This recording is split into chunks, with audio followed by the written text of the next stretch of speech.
versículos 25 ao 33. Se você tiver condições, fique em pé, meu irmão, reverência à palavra de Deus. Procure compartilhar a Bíblia, sua Bíblia, caso a pessoa que está ao seu lado não esteja sem, para que ela possa nos acompanhar também na leitura deste texto. Números capítulo 13, dos versículos 25 ao 33. Eu estarei lendo e você me acompanhando. Olha o que diz o texto. Ao cabo de 40 dias, voltaram de espiar a terra. Caminharam e vieram a Moisés e Arão e a toda a congregação dos filhos de Israel no deserto de Parã, a Cádiz. Deram-lhes conta a eles e a toda a congregação e mostraram-lhes o fruto da terra. Relataram a Moisés e disseram: fomos à terra que nos enviaste, e verdadeiramente mana leite e mel, este é o fruto dela. O povo, porém, que habita nesta terra é poderoso, e as cidades muito grandes e fortificadas. Também vimos ali os filhos de Anak. Os amalequitas habitam na terra do Negueb. Os heteus, os jebuseus e os amorreus habitam na montanha. Os cananeus habitam ao pé do mar e pela ribeira do Jordão. Então Caleb fez calar o povo perante Moisés e disse: eia, subamos e possuamos a terra, porque certamente prevaleceremos contra ela. Porém, os homens que com ele tinham subido disseram: não poderemos subir contra aquele povo, porque é mais forte do que nós. E diante dos filhos de Israel, infamaram a terra que haviam espiado, dizendo: a terra pelo meio da qual passamos a espiar é terra que devora os seus moradores. E todo o povo que vimos nela são homens de grande estatura. Também vimos ali gigantes, os filhos de Anak, são descendentes de gigantes, e éramos aos nossos próprios olhos como gafanhotos, e assim também o éramos aos seus olhos. Olhe comigo mais uma vez, querido Pai, nós te agradecemos, porque a palavra do Senhor foi lida, e nos permita agora, Senhor, compreendê-la, que ela possa fazer sentido para a gente. Este texto, talvez aqui alguns já leu muitas e muitas vezes, mas há tanta lição para extrair daqui, que o Senhor esteja agora, Deus, por meio do Teu Santo Espírito, nos ensinando, que a gente também saia daqui pronto para cumprir a Tua palavra, em nome de Jesus. Amém? Assentados.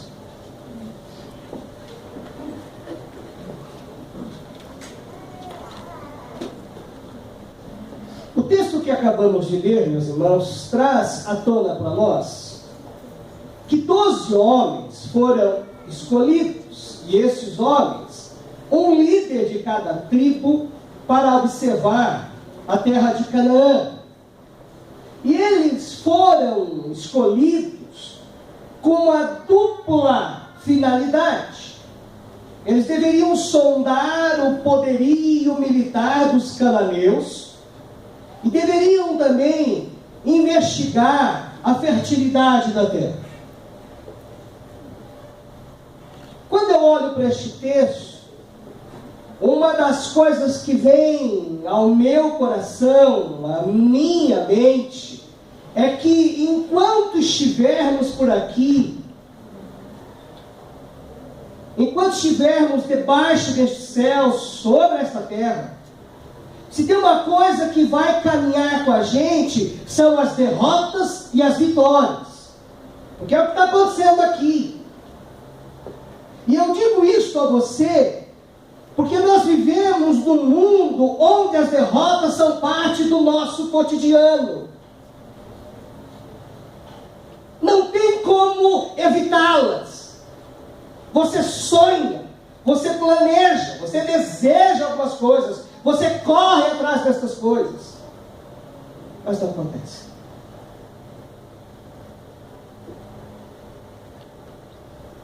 E é incrível como isto afeta, inquieta o nosso coração de as mais diversas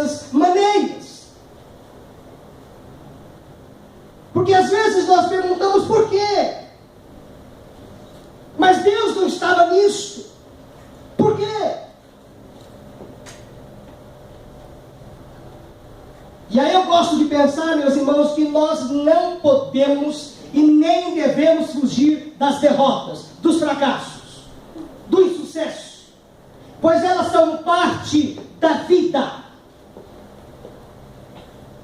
Só não passa por isso quem já foi embora daqui, quem não está mais aqui.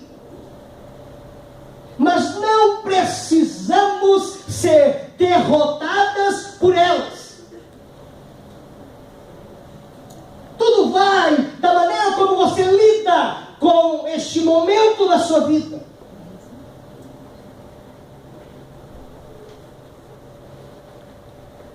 O grande problema é sermos derrotados por ela. Por outro lado, as vitórias, o sucesso, também são parte do nosso dia a dia.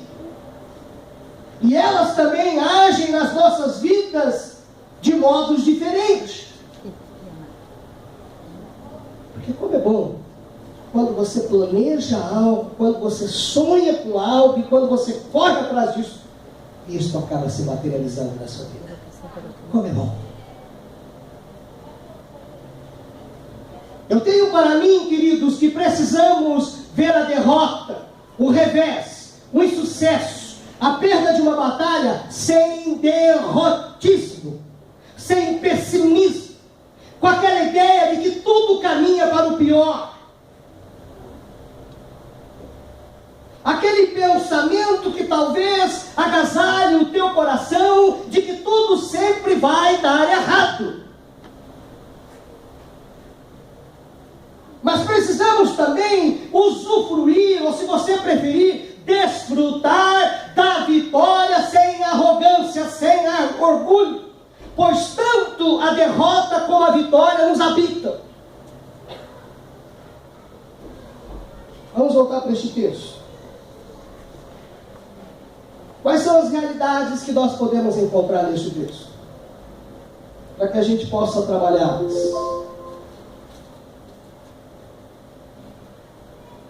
Esse texto que acabamos de ler, meus irmãos, de Números capítulo 13, dos versos 25 ao 33, podemos descobrir aqui duas realidades.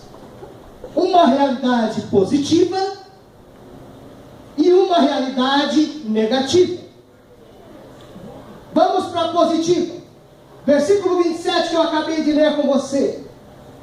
Está aí o registro: entramos na terra, a qual você, Moisés, nos enviou, onde manam leite e mel. E olha, para provar isso, e para provar isso é minha palavra, né? Não é o texto, mas ele diz assim: olha, para provar isso, aqui estão alguns frutos dela. Qual é a realidade positiva?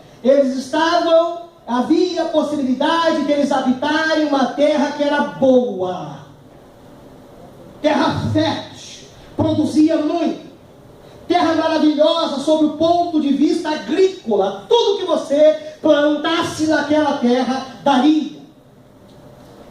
Realidade positiva, meus irmãos.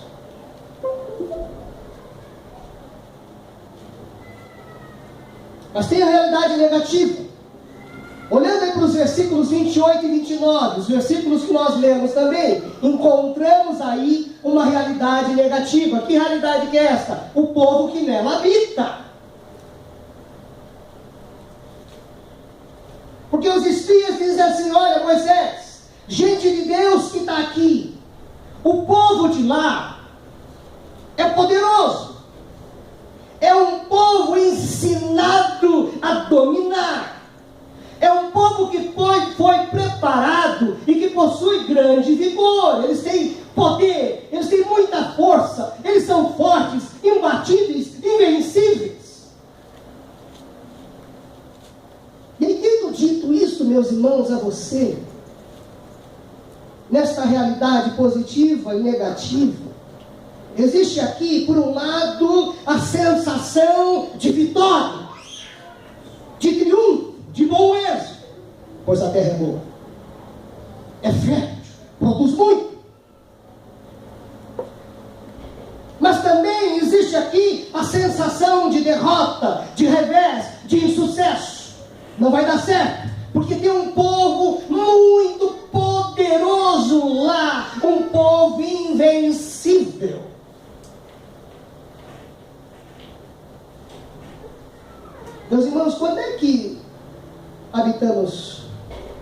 com a derrota, com o fracasso. Porque isso pode acontecer na sua vida. Eu não sei há quanto andas aí a tua vida, mas de repente você tem permitido com que a derrota, o fracasso esteja aí acompanhando você. Este texto nos dá base para afirmar que a atitude dos 10 espias foi concentrada não no positivismo, e sim no negativismo. Quando eu falo positivismo, eu tenho em mente a possível vitória. Não, mas o que agasalha o coração deles é aquela... Eles já viam a derrota como coisa concreta. Eles achavam que tudo sempre iria dar errado. E alguém já disse que o maior sinal da derrota é quando já não se crê na vitória. Você deixou de crer na vitória, a derrota está instalada. Mas vamos lá. Quando é que nós habitamos com a derrota, com o fracasso? Quando nós fazemos a mesma coisa que eles fizeram. Se você olhar aí para o versículo 31, há aí uma confissão de incapacidade desanimadora. Eles dizem, não podemos. Eles estão aqui fazendo uma declaração desalentosa, desanimadora. Eles dizem, não somos capazes de atacar aquele povo. Nós não temos condições, nós não possuímos força para eliminá-los. A essa confissão, não podemos.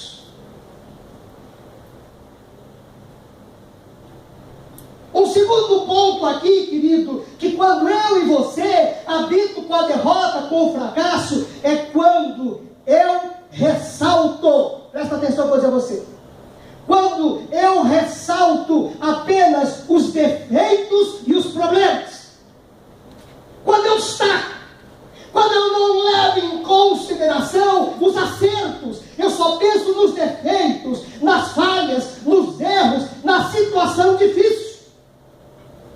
E tem muita gente de Deus assim.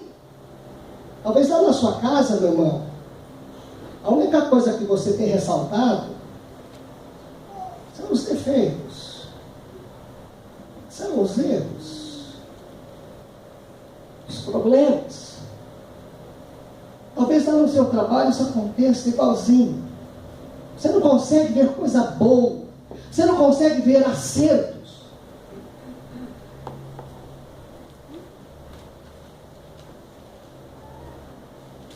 Apesar do meu tamanho, meus irmãos, mas eu já caminho com a igreja, já não é de hoje. Eu fui para a igreja aos 7 anos. E sabe o que eu mais percebo nos dias de hoje? É gente de Deus nos corredores da igreja. Não é só aqui não, viu? Não é só aqui não. Todas as igrejas. É gente de Deus nos corredores, destacando apenas as falhas, os erros, os problemas da igreja local. Não se fala nos acertos. Quem assim age, quem assim faz, está habitando ou está vivendo como um derrotado, um fracassado. Eu vou lhe dar um conselho: corra de quem só destaca os defeitos, as falhas, os erros. Fuja daquela pessoa que só fala dos problemas. Fuja dela.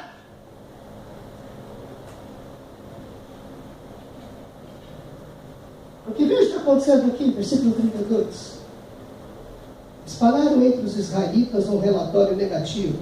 O que tem de gente de Deus espalhando um relatório negativo não está escrito. Meu irmão, em nome de Jesus, cuidado com os relatórios negativos. Cuidado. Fuja de gente que toda hora está lhe apresentando um relatório negativo. Que não é possível que a gente não consiga produzir um relatório positivo. Não é possível. aqui espalhando um relatório negativo acerca daquela terra e disseram: a terra para a qual fomos em missão de reconhecimento devora os que nela vivem. Todos os que vimos são de grande estatura. Eles estão aqui, meus irmãos, enxergando potencialmente as dificuldades, dando a impressão de que todos os cananeus eram gigantes, e não era verdade isso. Obrigado.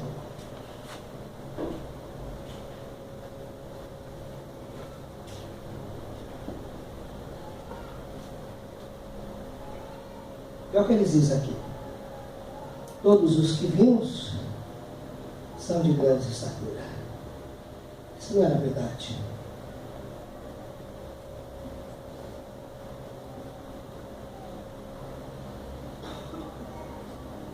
É possível que também você esteja habitando com a derrota, vivendo como um fracassado, quando você aumenta as dificuldades. Quando você faz parecê-las maior do que elas são. É o que eles estão fazendo aqui, versículo 33. Vimos também os gigantes, os descendentes de Enaque, diante de quem parecíamos gafanhotos. A nós e a eles é quem está aumentando a dificuldade. É quem não está levando em consideração que o nosso Deus é maior que as dificuldades. E a gente só fica olhando para as dificuldades. E qual é a consequência aqui deste quadro, queridos? Qual é o resultado? Qual é a implicação? Porque veja, primeiro, eles estão aqui fazendo uma confissão de incapacidade desanimadora. Não podemos. Segundo, eles estão destacando apenas os defeitos, os erros, as falhas e os problemas. Eles estão aqui aumentando as dificuldades. Então começa com um, vai para um segundo, vai para um terceiro, daqui a pouco desemboca numa comoção nacional, uma agitação popular. Começa com um e vai para muitos outros. E aí sobra o quê? Pessimismo, desânimo, incredulidade, revolta e castigo. O que é que aconteceu?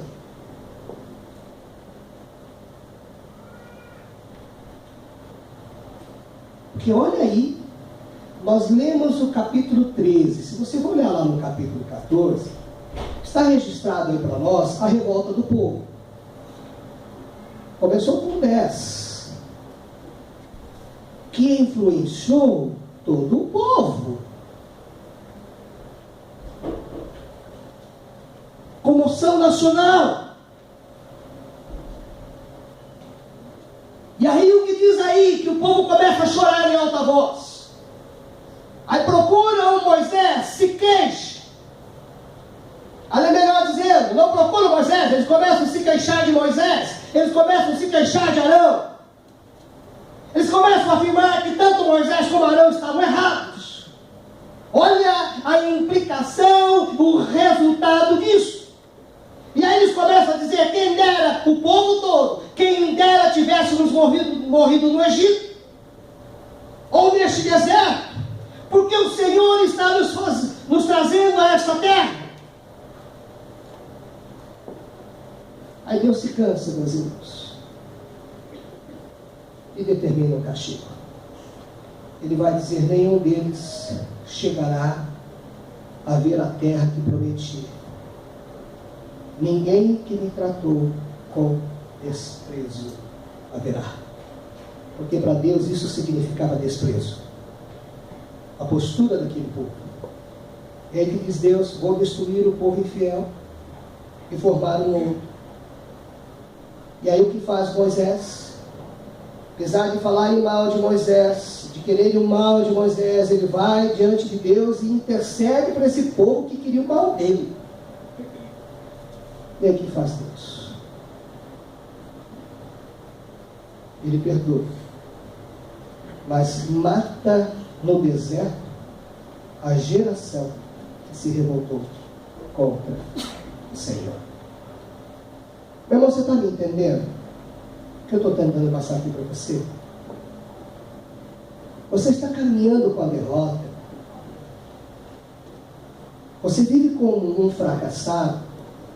Se você tem na sua vida feito esta declaração de incapacidade desanimadora, olha, não posso, diante da dificuldade. Você tem ressaltado mais os defeitos, os problemas, do que os acertos. Há tantos acertos no nosso bem. Há tanta coisa boa acontecendo. Por que nós não podemos olhar para essas coisas? E olha, queridos, eu não estou dizendo que nós não tenhamos defeitos, que nós deixamos de acertar, mas em nome de Jesus, procure a pessoa certa para falar. Porque o problema é quando a gente não procura a pessoa certa. Quando a gente fica pelos corredores, pelos bastidores, falando mal. Isso não é de Deus, queridos, isso é do diabo. Porque não está aqui. Aliás, está aqui na palavra de Deus. Que se eu tenho algum problema com você, eu devo procurar você, conversar com você, não ficar pelos quatro cantos falando mal. Meu irmão, se eu pudesse te reprogramar, todas as vezes que chegasse alguém a você para falar mal, para falar só dos problemas e não dos acertos, eu lhe reprogramaria para você dar as costas e sair de perto dessa pessoa.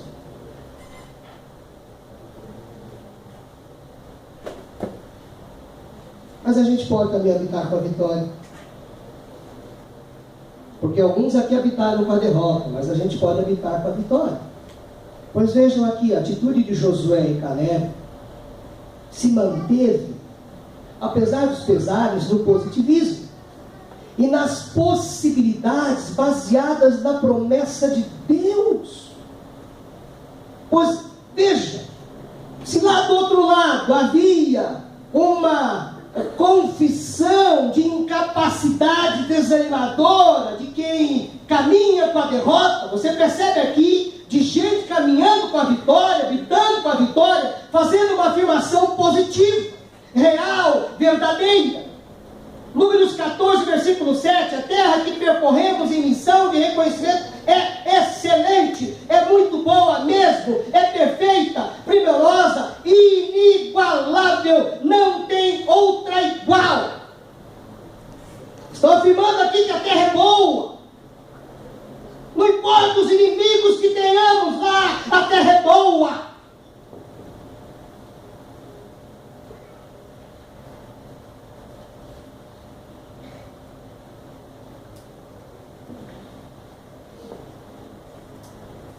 Meu irmão, em nome de Jesus, passe a afirmar o que é de bom lá na sua casa. Tem coisa boa lá, meu irmão?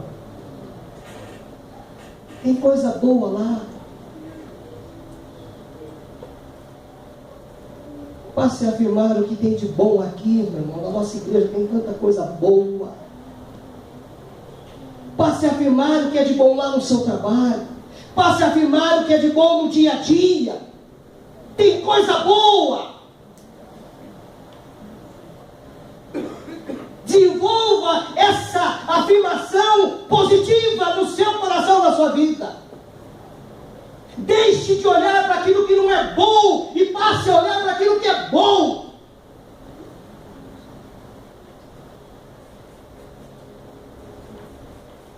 E não só isso. Habita com a vitória quem faz essa afirmação positiva, quem afirma o que é bom, por onde quer que se caminhe, mas também quem crê nas promessas de Deus. Nós não precisamos minimizar as dificuldades, não precisamos.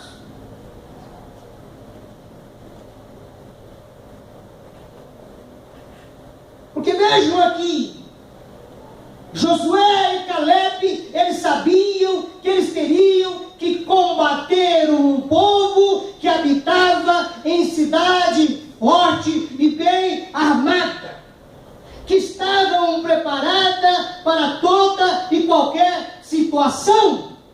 Eles sabiam que lá nessa terra haviam gigantes, descendentes de Golias, eles sabiam.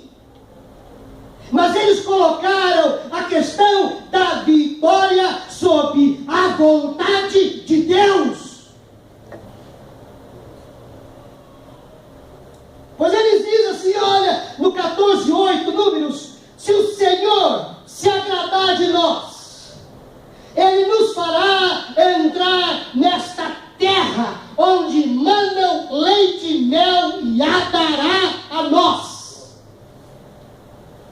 promessas de Deus, meu irmão? Se Deus é por nós, quem será contra nós? Às vezes a gente acha que Deus não nos ama mais, porque Ele nos permite passar por um insucesso. A gente acha que Deus se esqueceu da gente. Mas é nessas horas que a gente precisa continuar crendo nas promessas de Deus. É que esse texto nos ensina, queridos. Eu quero partir para a minha conclusão. Dentre muitas lições, eu quero citar apenas algumas. A primeira delas, meu irmão, minha irmã, a derrota pode ser fruto da atitude negativa no nosso coração, porque nós somos negativos. De uma vida cheia de pessimismo, de incredulidade, porque nós não conseguimos crer que aquele que nos chamou poderá nos dar a vitória. Então eu me deixo agasalhar por esse pessimismo, por essa atitude negativa, e eu não me deixo convencer. Números 14, versículo 11, e o Senhor disse a Moisés: até quando este povo me tratará com pouco caso? Até quando se recusará a crer em mim, apesar de todos os sinais que realizei entre eles? Quanta incredulidade no nosso coração, quanta atitude negativa, cheio de pessimismo na nossa vida. Isso pode nos levar para a derrota, meus irmãos.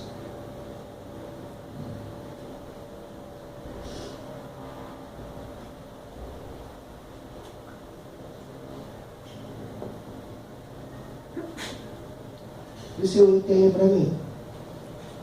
Se você será derrotado na sua caminhada aqui terrena, se você continuar permitindo com que a atitude negativa e incrédula continue tomando conta do seu coração, você vai ser derrotado.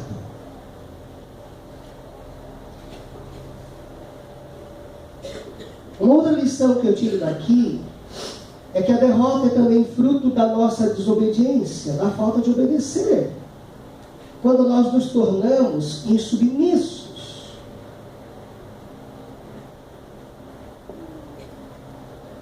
Quando eu resolvo ou decido viver uma vida de independência, de rebeldia, uma vida indisciplinada, me torno insubmisso, insubordinado, deixo de obedecer. Porque é o que diz aí a palavra de Deus, no Números 14, e não quiseram me obedecer. Me obedeceram muitas vezes, não quiseram me obedecer. E por isso eles foram derrotados.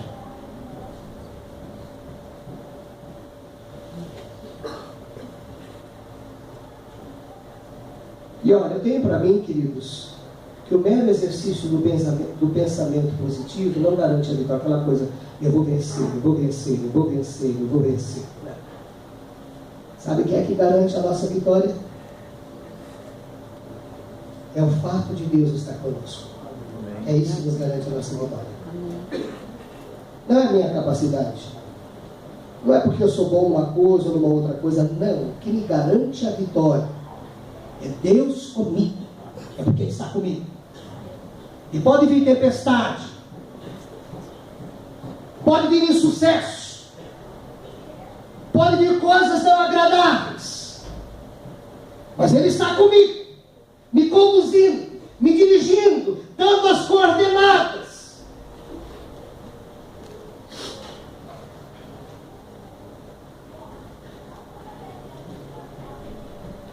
Meu irmão, se Ele estiver com a gente tem que dizer para as pessoas: sai da frente. Porque seremos mais que vitoriosos nesta santa empreitada, porque Ele está conosco. Isso nós temos que guardar no nosso coração.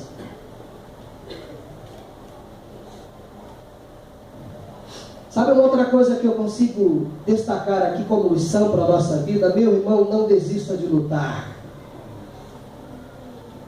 Porque a gente talvez tenha sido levado a pensar que o fato de nos tornarmos de Deus, estaríamos imunes aos problemas, às dificuldades, aos fracassos. Não, meu irmão.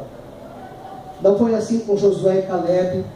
Não foi assim com o povo de Deus no Velho Testamento. Não foi assim com o povo de Deus no Novo Testamento. Não foi assim com Jesus. E aí eu lhe digo, mesmo que os relatórios que a vida lhe apresente sejam negativos, não desista. Porque, meus irmãos, os relatórios são os piores possíveis no dia de hoje. Há muito pai de família com medo de perder o serviço. Esses dias estava lendo aí uma notícia de que de janeiro até agora 600.000 vagas foram fechadas. Isso quer dizer que são 600.000 trabalhadores desempregados. E há quem diga que a coisa vai piorar. Mas mesmo assim, querido, não desista. Eu não sei se você sabe, mas existe uma promessa de Deus para você que inclui, contém, abrange restauração, salvação, libertação, suprimento e paz. É promessa de Deus para a gente. Então paremos de reclamar. Paremos de ficar olhando para os problemas, para as dificuldades. Vamos levar em consideração esta promessa. Os relatórios da mídia não são os melhores, e a TV e os jornais todos os dias trazem notícias que nos desanimam a alma. Há muito negativismo nas pessoas, e isso pode contaminar a gente.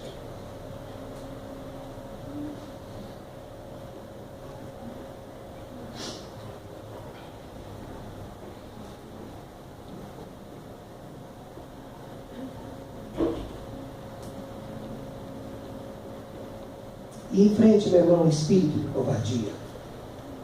E muita gente de Deus com esse espírito no coração, com medo. Números 14:9.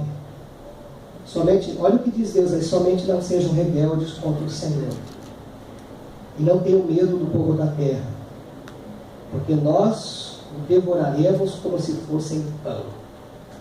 A proteção deles se foi, mas o Senhor está conosco. Não tenham medos ou medo deles.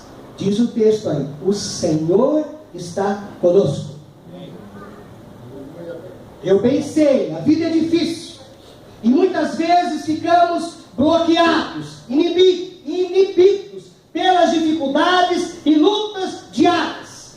Saiba você que a covardia, a falta de coragem, o medo promove a acomodação. Em nome de Jesus, não se acomode, tenha coragem, pois a Bíblia diz: o Senhor está conosco.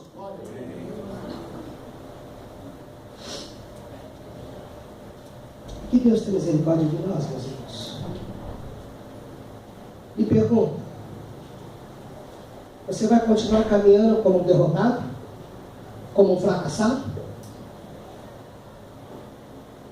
Fazendo uma declaração desanimadora, ressaltando apenas as dificuldades, os erros, os problemas? Ou você vai olhar para aquilo de bom que Deus tem feito entre nós, crendo nas promessas dele e tendo a certeza de que ele está conosco? E, meu irmão, se Deus mandar um desemprego na sua casa, ele vai continuar com você. Se não acontecer o que você tem desejado, você tanto sonhou, ele vai continuar com você. E no tempo dele, as coisas acontecerão para o seu bem, mas para a glória dele. Amém. Amém, queridos? Amém. Podemos cantar, Flavinho?